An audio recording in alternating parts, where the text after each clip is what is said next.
Allô, bienvenue chez la Doua, j'espère que vous allez bien. On en profite, en même petite parenthèse rapide, bien quick, bien rapide. Ici, là, c'est à mon temps libre que je fais ça. Je ne suis pas payée, je ne suis pas, comme vous pouvez le constater, je ne suis pas dans un centre de production. J'ai pas des caméras derrière moi, des monteurs, des montages derrière moi. Peut-être un jour, on sait jamais, peut-être Dieu va me dire, hé, il va me créer une équipe que ça va être fait à la qualité professionnelle. Donc, ça veut dire que si toi, tu es quelqu'un de irrité, que tu veux quand tu regardes une vidéo, par exemple sur YouTube, tu veux que ce soit professionnel et bien alimenté, bien fait, soit tu as deux choix. Soit tu contribues à cette personne, dire, hey, regarde, je te fais un don pour que tu puisses apporter du matériel pour créer cette qualité, ou tu sais quoi, tu vas ouvrir ta télévision et tu regardes MTV. Oui, ouais, tu regardes MTV. Aussi simple que ça, ou ce que eux autres, ils ont des équipes complètes de montage et tout ce que vous voulez avec les équipements haute définition. Bref, maintenant, on s'en va dans le sujet. C'est I wanna say. Donc, le sujet, on va aller direction de la France. On parle de qui? Notre très cher Magali Berda. Magali Berda et son très cher époux, Stéphane Teboul. Moi, qu'est-ce que je peux dire? Magali Berda, qu'on l'aime pas, c'est la femme qui renaît de ses cendres. Malgré tout ce qui a pu l'arriver, on la voyait en larmes. Mais elle va se lever et elle va venir avec un nouveau projet. Et ça, je la donne. Ça, je suis obligée de lui donner ce prix-là. Bravo à Magali. Et qui se laisse pas démonter. Même le monde va penser, ah, mais c'est fini. Elle peut plus se relever. Surprise, elle est back. Et on va parler de ça. Parce que elle vient de lancer un nouveau projet et, grande surprise ou pas surprise, de toutes les amies, ses amis influenceurs, ses anciens employés, ses anciens petits poussins, poulains, ils sont tous pour la grande partie revenus la retrouver et dire Maman! La plupart qui la laissaient toutes, qui sont toutes tournées dos à elle, mais c'est comme ça dans la vie. Quand ça va bien, ils sont toutes là pour fêter avec toi. Quand ça va plus bien, on les voit toutes tourner le dos et puis taper du poing. C'est comme ça, ok? On est là, it's about everything. On va direction de la France, guys.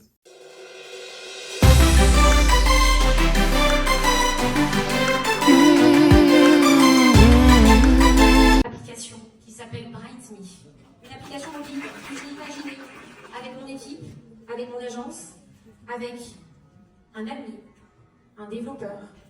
Vous savez, quand vous vous retrouvez du coup comme ça, je rentre avec Stéphane, on s'est dit comment on va faire? Il y a plein d'influenceurs maintenant, il va falloir gérer. On a contacté le best du développeur d'application. Je vous demande d'applaudir Gary Abib. Déjà, c'est une sœur qui a fait le projet, et Magali Berda aujourd'hui elle en parle en disant que c'est son projet. Et tu vois, malheureusement, nous on n'a pas forcément une grande possibilité de parler et s'exprimer. Petite question, est-ce que vous avez déposé? Vous avez la preuve? Vous avez tout ce qu'il faut? Oui, bien sûr, on a déposé l'application à l'UNI. Ouais, c'est ça, bien sûr, on a déjà tout déposé, on a le numéro, enfin, toute la partie administrative aujourd'hui elle est faite. Elle vous fait de la pub gratuite, parce que les gens ils vont aller sur la plateforme. Bah, en fait, le problème, si tu veux, c'est qu'elle est en train de parler en son nom à elle. Sachant que tu vois, elle va proposer un concept qui va être à peu près identique au nôtre, sauf que du coup, elle va le mettre en son nom.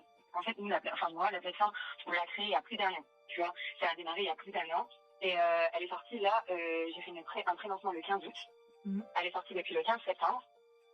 Et là, du jour au lendemain, Magali Berda, le 8, déclare qu'elle a inventé une plateforme tout à fait identique. Là, encore une fois, c'est pas du tout la même visibilité. Donc en gros, toi tu redonnes pendant presque 2 ans sur un truc, t'arrives à le sortir, et il y a une goutte avec de nulle part, et tu dis, bah vas-y, c'est moi qui l'a créé.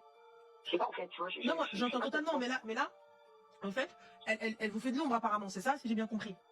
En fait, bah, de l'ombre, oui, parce qu'en gros, elle annonce ça comme un truc de fou, tout le monde est là en mode, ouais, c'est un truc de dingue, Magali, elle arrive avec ce truc, sauf que ça existe déjà, je l'ai créé. Et je sais qu'elle a vu, parce que je l'ai vu dans mes vues, elle a regardé, tu vois, plein de trucs. Oui, mais rien n'empêche qu'elle puisse faire la même chose. Oui, elle a le droit. En fait, ce que j'explique juste, c'est que Madame Magali Berda, en fait, Madame, elle doit revenir dans un truc de l'influence, et encore une fois, elle va venir scanner les gens. On fait comment? Tout le monde, il peut être influenceur, tout le monde, il peut être payé avec une facilité incroyable. Les marques, elles peuvent se référencer, être géolocalisées. Enfin bref, c'est un truc de ouf. Ça a été travaillé, retravaillé, elle est carrée, le truc. Moi, personnellement, j'aime trop attaquer en justice, donc j'ai envie de vous dire, go, allez-y, tu vois. Je sais même. À la grande surprise, est-ce qu'on est surpris ou pas surpris? On ne sait pas. Je suis en train de regarder, de scroll, de voir un événement qui a eu lieu pas trop longtemps de ça, il y a quelques heures de ça en France. Eh oui, Doha est partout. Là, on est en France, en Europe. Hein.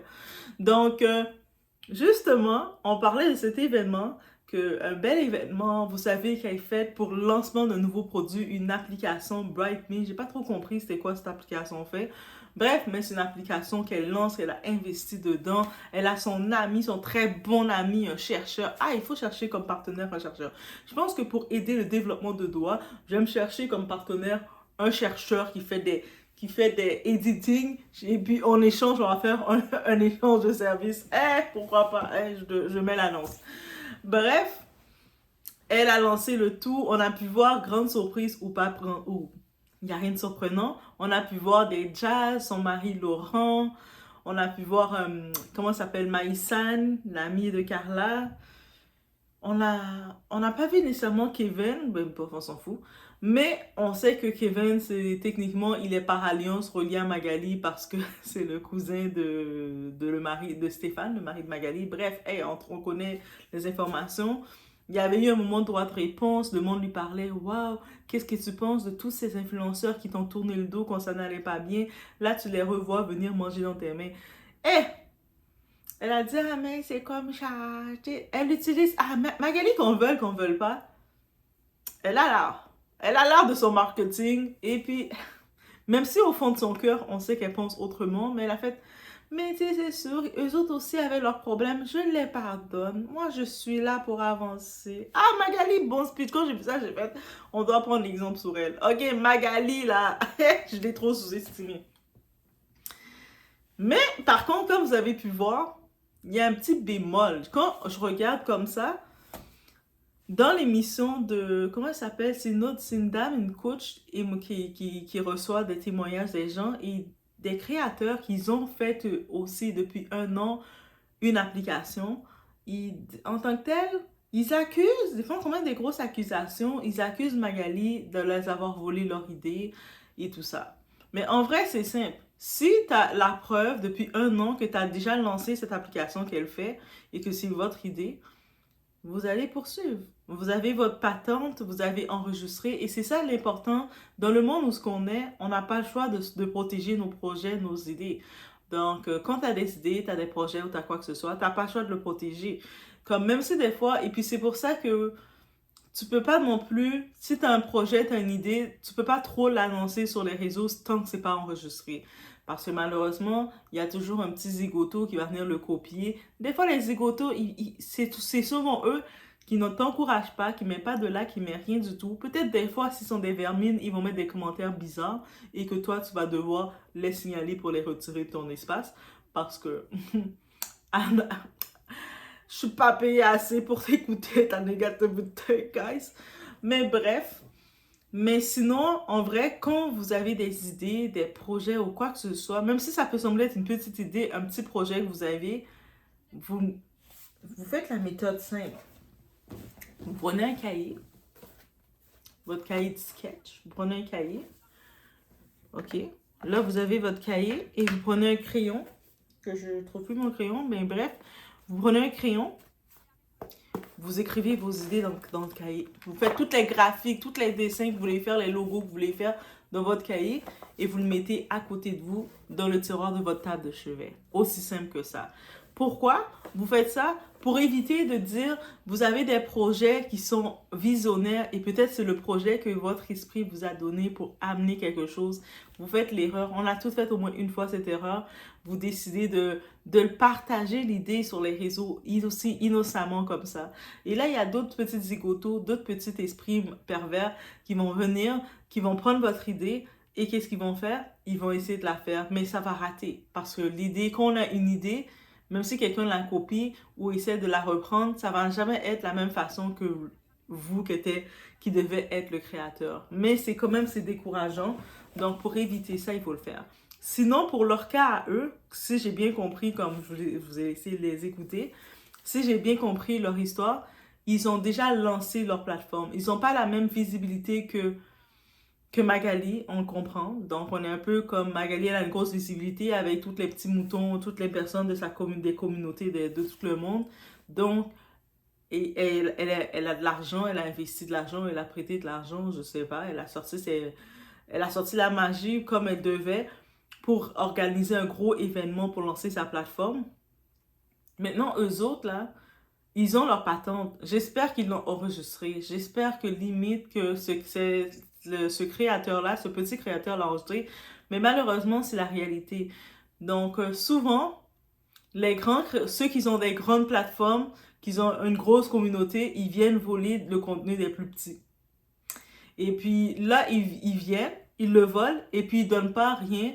Ils disent pas un petit shout-out, un petit yo, force à toi. Non. Ils viennent juste voler le petit créateur. Donc, eux autres, s'ils ont lancé leur plateforme, ils ont lancé déjà leur plateforme, comme le conseil que cette coach a dit. J'oublie c'est quoi son nom. Je vois souvent ses interventions et puis j'aime bien ses interventions en vrai. Je sais qu'elle ressemble à Demdem, la femme de Maître Gims, de Gims. À un moment, je pensais que c'était Demdem, c'est Demdem, c'est toi. Mais j'ai compris que c'était pas Demdem, guys. OK? Après un certain temps.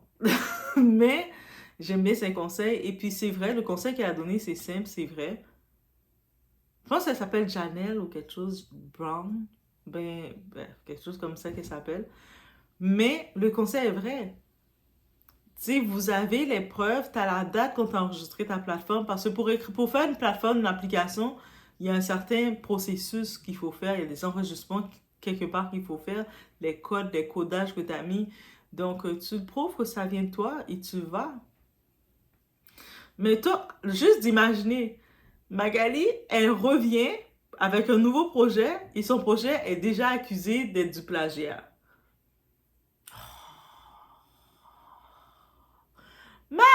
Magali! Mais on ne sait pas qu'est-ce qu'elle va répondre suite à ça. Donc, même si que ça s'avère vrai ou pas, dans tous les cas, qu'est-ce qu'on comprend? Le projet n'a même pas encore fait une semaine de vie. Son lancement n'a même pas encore eu une semaine de vie pour nous présenter vraiment c'est quoi cette application-là, BrightMe. Ah, ceux qui vont aller l'acheter, dites-moi c'est quoi. Ben, moi, je n'aurais jamais acheté une application, bref. Mais, il est déjà dans la polémique. Aussitôt venu, aussitôt polémiqué. À la vitesse de l'éclair, elle se fait déjà exposer. Mais je sais, c'est quelque chose de courant. Il y a combien de designers qui se sont fait exposer par les grandes chaînes de fast fashion comme les Shein. Ils arrivent, des designers là, qui font leur tenue en temps réel. Ils tournent leur tête, ils voient leur tenue, leur création est déjà vendue sur Shein. T'es comme, what? Shein sont forts pour faire ça en passant. Là. Comme, il faut arrêter de les encourager. Surtout en plus, ils commencent à vouloir se catégoriser dans le luxe. Eh non, désolé Shein, vous êtes... Non. J'aime mieux rester dans mon fast fashion H&M. Bref. Donc, c'était vraiment cette petite actualité. Et on y va sur les petits points. Je regardais, j'ai vu la présence comme de beaucoup de candidats, comme je vous ai dit, les influenceurs et tout, qui se sont retrouvés chez la poule. Parce que qu'on veuille pas, autant qu'ils ont craché sur Magali quand elle était au plus bas, autant c'est Magali qui les a nourris pendant si longtemps. Ils ont essayé par eux-mêmes de s'en sortir, mais c'était le néant quasiment. Donc ils retournent là où ils étaient nourris, en espérant se ressourcer. Et là, on a vu comme deux personnes qui sont ensemble, qui ont le même combat, mais les deux ne s'aiment pas. Je sais pas pourquoi elles s'aiment pas, elles se ressemblent tellement. Moi, je pensais qu'elles étaient des sœurs en parlant de Mila Jasmine et notre très chère Maëva. Maëva, qui n'a pas la langue dans sa poche, qui les traite toutes de faux.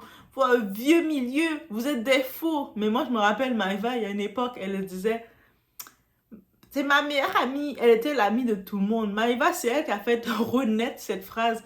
L'amie de tout le monde, c'est l'amie de personne. Parce qu'elle était l'amie de tout le monde et elle, comme meilleure amie, tous ceux qu'elle déclarait étaient ma meilleure amie. Il y a toute eu une histoire rocambolesque avec eux. Que ce soit même Alix DMX, que ce soit tout. Donc, à un moment là, que c'est tout le monde le problème. Même Luna, le cas de Luna, c'est tellement triste parce que maintenant, Avi, elle a des problèmes de santé parce qu'elle s'était fait injecter dans la maison de Maëva à Dubaï. Bref, en tant que tel, qu'est-ce qu'on dit? Être l'amie de tout le monde, c'est être l'amie de personne. Donc finalement, qu'est-ce qu'elle confirme? Qu'elle était l'amie de personne en vrai. Et tu sais, c'est comme comment elle était le genre d'amie, quand elle est plus ton amie, elle t'expose. Donc c'est des caractères pourris. Et c'est sûr que à un moment quand même, elle va essayer de revenir sur Magali. Mais le truc qui arrive, la plupart de ces candidats qui sont revenus avec Magali, Berda, si on les suit, ils se sont détournés de Magali pour aller ailleurs, mais ils n'ont jamais directement insulté comme étant Mila Jasmine et Maïva Guénab ont insulté. On va se dire la vérité. Et quand c'est ça la vie, la leçon de la vie qu'il faut retenir. Vous savez, des fois, on est appelé à se séparer avec les gens. Des fois, tu es avec quelqu'un, vous êtes ensemble, tout va bien. Et puis après, il y a une séparation. Vous savez quoi? Il faut accepter la séparation, chacun va de son côté. Et peut-être on va se retrouver. Mais si tu te sépares avec quelqu'un de façon sauvage, de façon bestiale, en insultant, en la traitant de tout, en exposant ses secrets, limite, Maïva était rendue même à dire « Je regrette d'être venue dans ton mariage, t'as gâché ma vie, tu m'as fâché. » Mais personne t'a forcé à venir dans le mariage. Elle avait invité plein de personnes, il y a plein de gens qui avaient refusé. Donc, bref, quand tu craches comme ça, humainement, sur quelqu'un, même si le pardon existe, la personne, là, tu peux plus retourner vers la personne. Même si tu retournes vers la personne va te mettre dans sa niche. Donc, c'est ça qui arrive. C'est-à-dire, faites attention. C'est comme l'art aussi d'être humain, c'est l'art de terminer une relation pour bien fermer la porte. Tu quittes de chez la personne sans partir comme on trompe. Parce qu'on ne sait jamais si demain, tu ne vas pas avoir besoin de cette personne encore.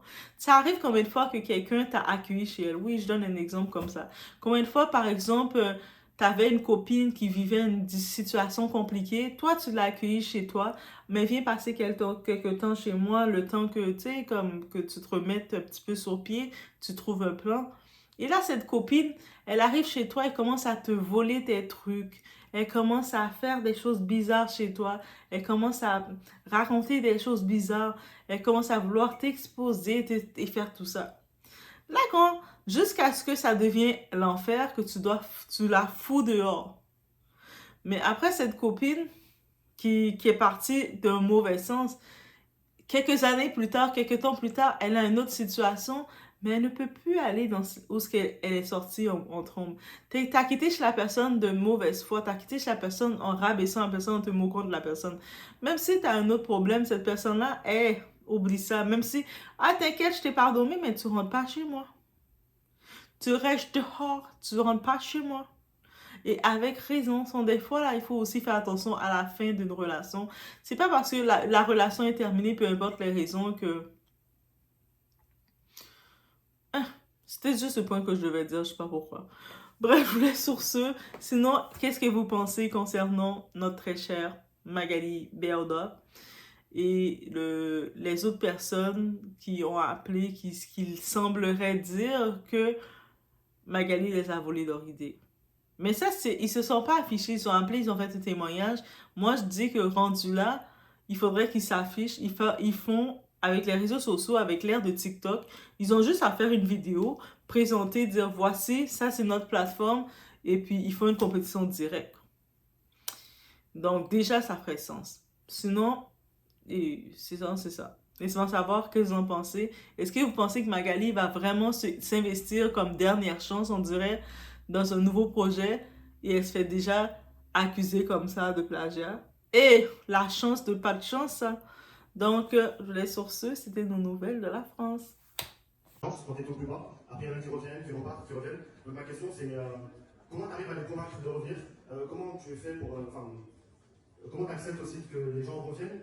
Enfin, est-ce que du coup, il y a des personnes où tu te dis, même si elles s'excusent, c'est impossible qu'elles reviennent? Et comment vous faites à chaque fois pour vous réconcilier? Je me dis que dans la vie, il y a des hauts et des bas partout, et que tant qu'on touche pas à mes enfants, je m'en fous, ça passe. Tu vois, j'ai vécu pire là. Donc aujourd'hui, mon cœur s'est apaisé, et j'ai pas de soucis. Il y a des gens, je peux les comprendre aussi, c'était dur. Par toutes ces personnes horribles qui m'ont torturé. Moi et mon mari, d'ailleurs, il est là. Comme vous le voyez, en permanence, on voit que ce on est des arnaqueurs. La police, la France, la justice, on est là, si vous voulez nous arrêter. On n'a aucun problème avec qui que ce soit. Aujourd'hui, moi, j'ai une question pour Magali, en fait. Pourquoi, après toute cette haine que tu as vécue, que j'ai vécue, que plein d'autres ont vécue, au-delà du coup, pourquoi, après toute cette haine que tu as vécue, que j'ai vécu, que plein d'autres ont vécu, au-delà du côté financier, au-delà du côté revanche, pourquoi aujourd'hui tu te sens obligé de lever la parole et d'aider et d'expliquer tout ce qu'on a vécu pour que les autres personnes avancent? Merci. Déjà, merci de tout ce que tu vas dire. Je sais que tu en as souffert aussi, je te connais. Tu as été ma première influenceuse il y a 8 ans. Pour le rappeler, on a vécu des hauts et des bas toutes les deux. Mais ce soir, tu es là. Et je te remercie pour ça. Parce que j'ai pas fini mon travail. Et parce que ça serait trop facile. Tu sais, j'ai montré tout à l'heure une vidéo où il y a une journaliste qui m'a dit mais pourquoi vous ne quittez pas les réseaux sociaux? Mais pourquoi je devrais quitter les réseaux sociaux? Qu'est-ce que j'ai à me reprocher? C'est pas moi qui dois quitter les réseaux sociaux, C'est les mauvais qui doivent Concernant l'événement qui a eu lieu hier avec sa équipe, est-ce que je trouve ça aberrant d'organiser un événement d'une telle ampleur quand on doit autant d'argent à autant de gens? Oui, je trouve ça déplacé. Règle d'abord ce que tu dois et ensuite part sur un autre projet. Avec eux, elle a dit qu'elle rembourserait chaque personne et tout ça, donc elle avait commencé à rembourser chaque personne. Moi, sachez une chose, je n'ai pas perçu un seul euro, un seul dirham, un seul centime qu'elle me devait depuis quasiment un an. C'est bien beau d'essayer de faire croire, elle avait peut-être pensé que la situation elle était résolue, mais pas du tout. C'est vrai que quand elle a dit ça hier soir, je vais me mettre à rembourser, je vais rembourser, j'ai envie de vous dire qu'on verra bien, je vais lui laisser le bénéfice du doute. Mais moi j'ai plus eu l'impression que c'était un discours mensonger pour rassurer les prestataires et les influenceurs qui étaient là en mode vous inquiétez pas et tout, parce que si elle avait vraiment eu l'intention de le faire, et ben déjà j'aurais été mise au courant. C'est vrai que je trouve ça injuste que des gens malhonnêtes comme ça puissent s'en sortir aussi facilement, genre comme s'il y avait rien. Puis en plus avoir un discours de victime, hein, oui, avec tout ce qui nous est arrivé on revient de loin.